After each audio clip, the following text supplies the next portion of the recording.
नमस्कार, जोहार झारखंड देख रहे हैं आप। आपके साथ मैं हूं शिप्रा झा। रांची के ईडी दफ्तर में आईएएस राजीव अरुण एक्का से लगातार दूसरे दिन पूछताछ हुई।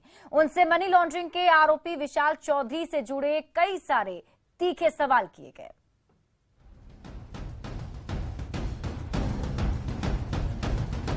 झारखंड के सत्ता गलियारे में बड़ा रसूख रखने वाले वरिष्ठ नौकरशाह और 1994 बैच के आईएएस अफसर राजीव अरुण एक्का लगातार 2 दिन से ईडी के तीखे सवालों से जूझ रहे हैं। पर केंद्रीय जांच एजेंसी के पहले समन पर आईएएस एक्का हाजिर नहीं हुए थे। तब उन्होंने झारखंड विधानसभा सत्र का हवाला दिया था। पर जब ईडी ने दूसरा समन जारी किया तो उन्हें केंद्रीय जाँच एजेंसी के दफ्तर में हाजिरी लगानी ही पड़ी।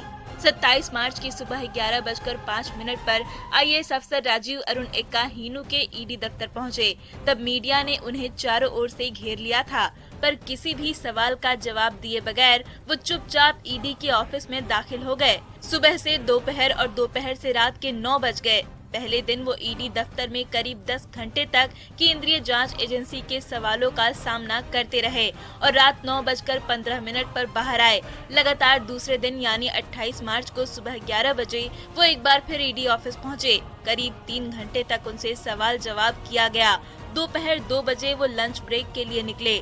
1 घंटे बाद दोपहर 3 बजे वो वापस ईडी दफ्तर लौटे और एक बार फिर सवाल जवाब का सिलसिला शुरू हो गया। सूत्रों के मुताबिक केंद्रीय जांच एजेंसी ने आईएएस राजीव अरुण एक्का से मनी लॉन्ड्रिंग के आरोपी विशाल चौधरी के रिश्ते को लेकर सवाल किया। ईडी ने जानना चाहा कि विशाल चौधरी से उनका निजी रिश्ता है या कोई व्यावसायिक संबंध भी है।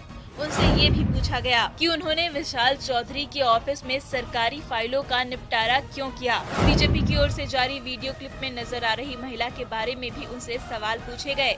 ईडी ने राजीव अरुण एक्का से अफसरों की ट्रांसफर पोस्टिंग और उसमें विशाल चौधरी की संलिप्तता को लेकर भी सवाल दागे, क्योंकि विशाल चौधरी पर आर्थिक लाभ के बदले अफसरों की ट्रांसफर पोस्टिंग कराने के आरोप लगे थे। बीजेपी के वीडियो क्लिप से सवालों के घेरे में आए आईएएस राजीव अरुण एक्का की मुश्किलें कम होने का नाम ही नहीं ले रही हैं। ईडी ने उन पर शिकंजा कस दिया है तो बीजेपी भी लगातार हमला कर रही है। ओम प्रकाश, न्यूज़ 18, रांची। लोकसभा में बीजेपी सांसद संजय सेठ ने रिम्स की बदहाली का सवाल उठाया। नियम 377 के तहत सदन में उन्होंने कहा कि रिम्स झारखंड की लाइफलाइन है, पर 22 साल बाद भी अस्पताल में सुविधाएं नहीं बढ़ी। राज्य सरकार की उपेक्षा के चलते रिम्स बदहाली के दौर से गुजर रहा है। मरीजों का उपचार नहीं हो पा रहा। निजी अस्पताल में निर्भरता बढ़ती जा रही है। ऐसे में जरूरत इस बात की है कि रिम्स को एम्स के रूप में अपग्रेड किया जाए और मेडिकल सीटें भी बढ़ाई जाएं। झारखंड के मुख्यमंत्री हेमंत सोरेन ने 26 पशु चिकित्सकों को नियुक्ति पत्र सौंपा। झारखंड मंत्रालय में आयोजित समारोह में कृषक पाठशाला के लिए सूचीबद्ध कार्यकारी एजेंसियों के साथ साथ 28 पशुधन आपूर्तिकर्ताओं के साथ भी एमओयू किया गया। साथ ही पूरे राज्य में 100 से ज्यादा कृषक पाठशाला खोलने का ऐलान किया गया। इस मौके पर मुख्यमंत्री हेमंत सोरेन ने कहा कि झारखंड के किसानों की हर समस्या का निदान करने के लिए उनकी सरकार पूरी तरह से तत्पर है। आपने देखा होगा कि 32 साल में पहली बार इस राज्य में कृषि पदाधिकारियों की नियुक्ति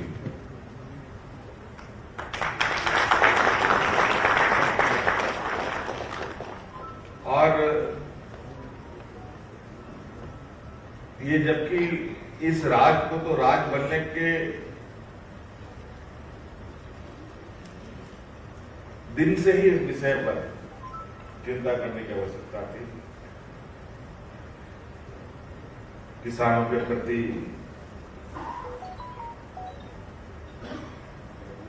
उनकी जरूरतों को, उनकी आवश्यकताओं को कैसे पूरा किया जा सके, वर्तमान में जो कंपटीशन है कृषि क्षेत्र में, उसके बराबरी में कैसे राज्य के किसान आ सके, इसकी नीतियां बननी चाहिए। झारखंड की कॉलेज और यूनिवर्सिटी में नए सत्र से कॉमन यूनिवर्सिटी एंट्रेंस टेस्ट के जरिए दाखिला मिलेगा। यह परीक्षा नेशनल टेस्टिंग एजेंसी लेने जा रही है।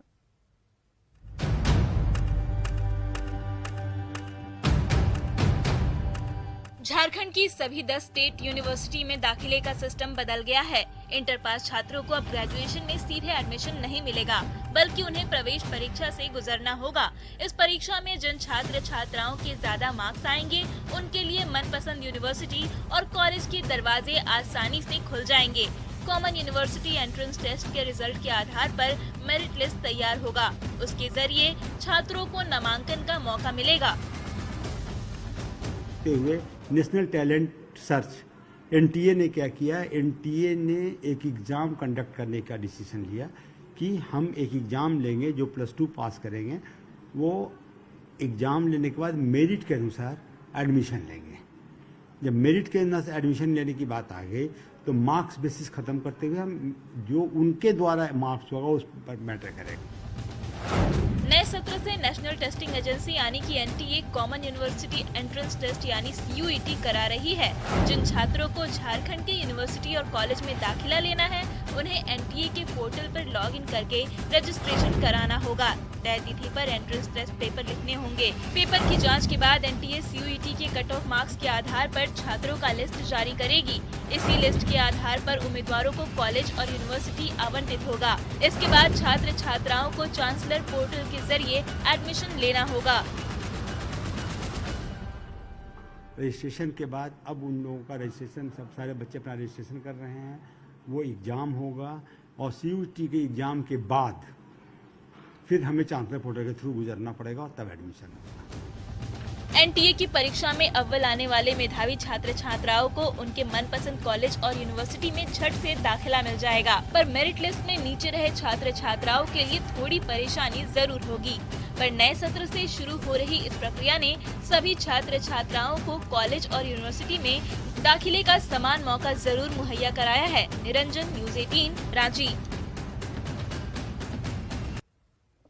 धनबाद के कुमार धुबी में रेल ओवर ब्रिज बनकर तैयार है। जल्द ही ये चालू हो जाएगा तो यात्रियों को ट्रैफिक जाम से राहत मिलेगी, पर इससे पहले ही इस पर राजनीति शुरू हो गई है।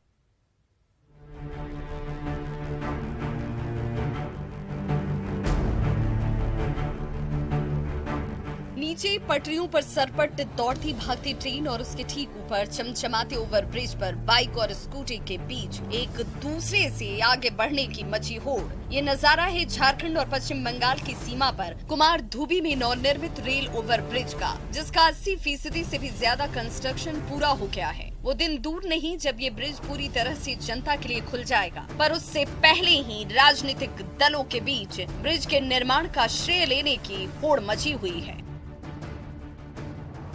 ब्रिज बनने के लिए काफी लड़ाई भी इस इलाके के लोगों ने किया था, काफी लोगों पर केस भी हुई, हम लोग सब जेल भी गए, तो काफी संघर्ष के बाद ये ब्रिज बनी। इतना दिन कहाँ थे?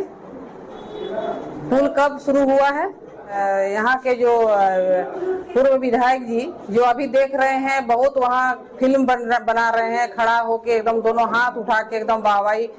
ये एक बोलेंगे कि सस्ता राजनीति इसी को बोलता है कि बना बनाए में जाके नारियल फोड़ना और फीता काटना इनका आदत है।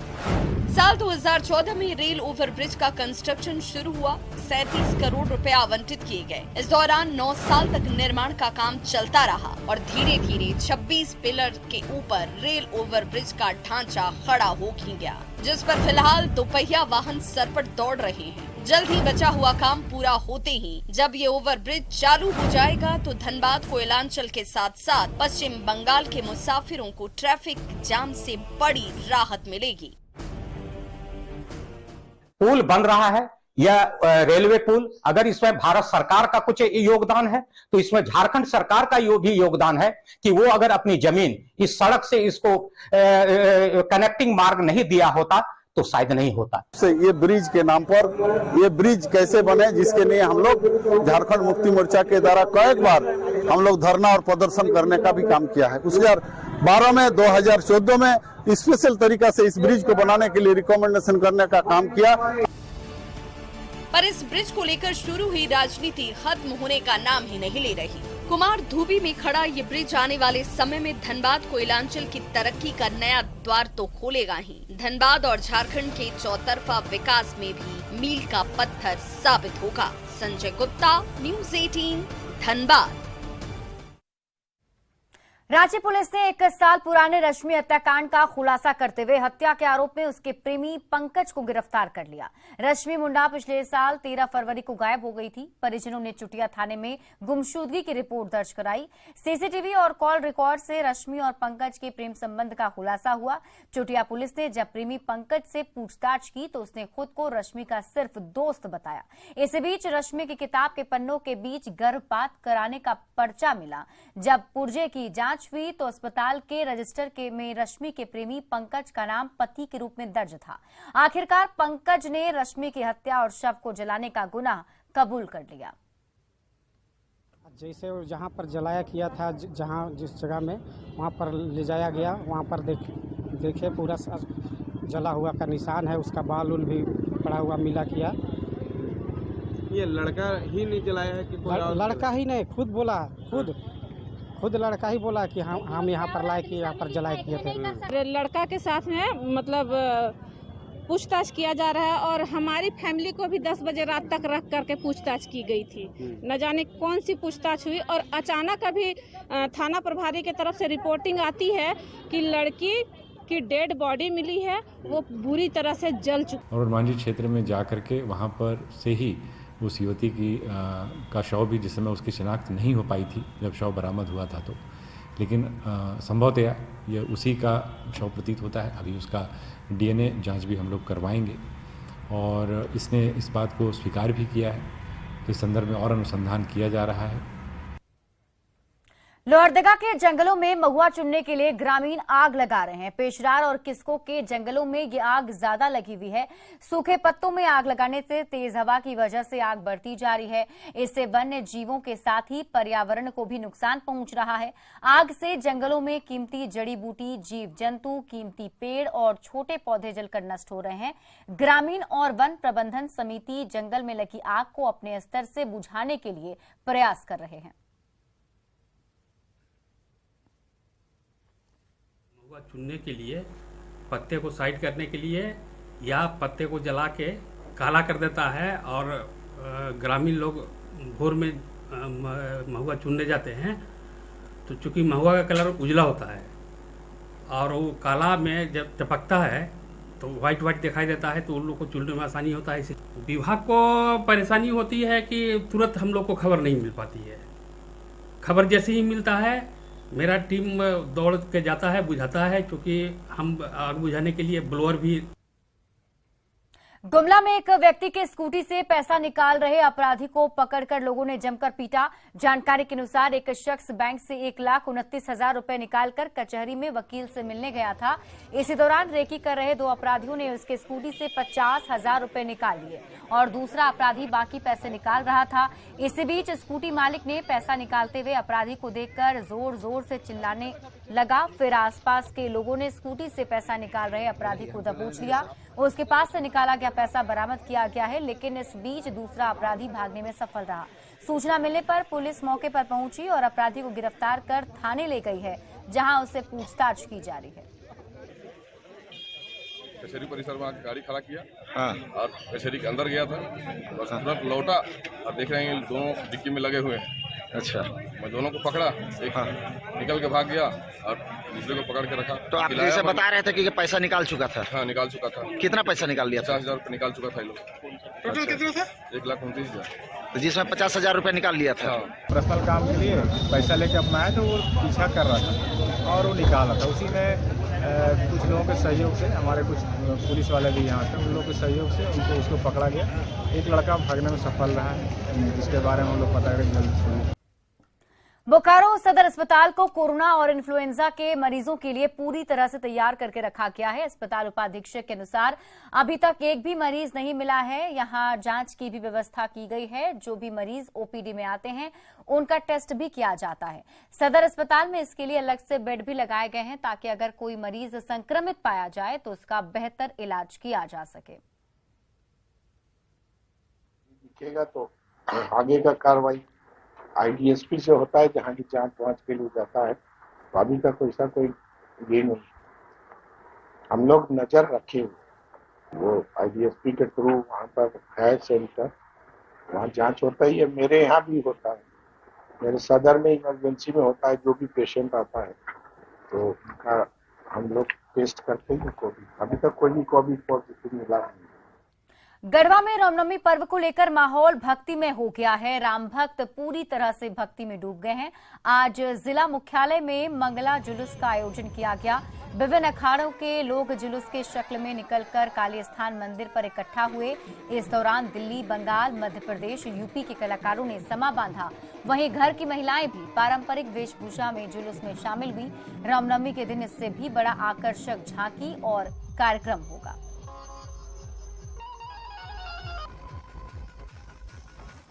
श्री महावीर मंडल के द्वारा एक नया आयाम दर्ज किया है और लोगों के घर घर जाकर निमंत्रण दिया था कि हम गढ़वा में क्यों न हजारीबाग और रांची का दृश्य उत्पन्न करें। आज यूपी, झारखंड, पश्चिम बंगाल और गढ़वा अन्य राज्यों के लोगों का यहाँ कलाकारों को बुलाया और उसके साथ आज गढ़वा के लोगों के बीच जो सुखा देख रहे, जो उमंग देख रहे, श्री रामनवमी को रामनवमी को लेकर रामगढ़ में भव्य मंगला जुलूस निकाली गई। जुलूस बाजार टांड से लेकर पूरे शहर में गुजरी। जुलूस में भगवा झंडा लिए लोग परंपरागत हथियारों से लैस थे। मौके पर युवकों ने परंपरागत हथियारों से हैरतअंगेज करतब भी दिखाए। मंगला जुलूस में हजारीबाग के पूर्व सांसद यदुनाथ पांडे और मांडू के विधायक जेपी पटेल भी शामिल हुए।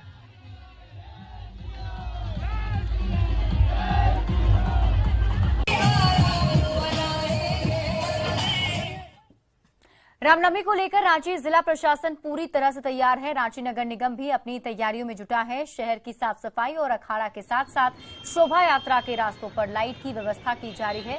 शोभा यात्रा के बाद राम भक्तों को तपोवन मंदिर से ले जाने की फ्री व्यवस्था की गई है। राजेंद्र चौक से खुलने वाली सिटी बस बूटी मोड़ भुरवा रातू के लिए चलेगी और उनका लाभ राम भक्त निःशुल्क उठा सकेंगे। के द्वारा रामनवमी पर्व को लेकर काफ़ी जोर शोरों से तैयारी चल रही है। इसके लेकर केंद्रीय समिति की बैठक भी डीसी साहब की अध्यक्षता में आयोजित थी।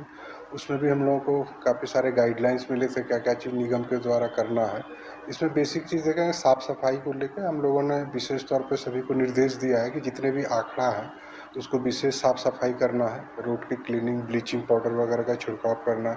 बहुत सारे हम लोगों ने रूट निर्धारित किए हैं जिसपे उस दिन रामनवमी के दिन निःशुल्क सिटी बसेस को चलाया जाएगा। सारे यूरिनल और टॉयलेट जितने हैं उस दिन हम लोगों ने निःशुल्क करा। गुमला में रामनवमी को लेकर पुलिस पूरी तरह से मुस्तैद है। यहां सुरक्षा के चाक चौबंद इंतजाम किए गए हैं। परमवीर अल्बर्ट एक्का स्टेडियम में सुरक्षा व्यवस्था को परखते हुए मॉक ड्रिल किया गया। शहर में शांतिपूर्ण जुलूस निकालने के लिए सभी जरूरी कदम उठाए गए हैं। मॉक ड्रिल के दौरान उपद्रवियों से निपटने के तमाम तरीके आजमाए गए।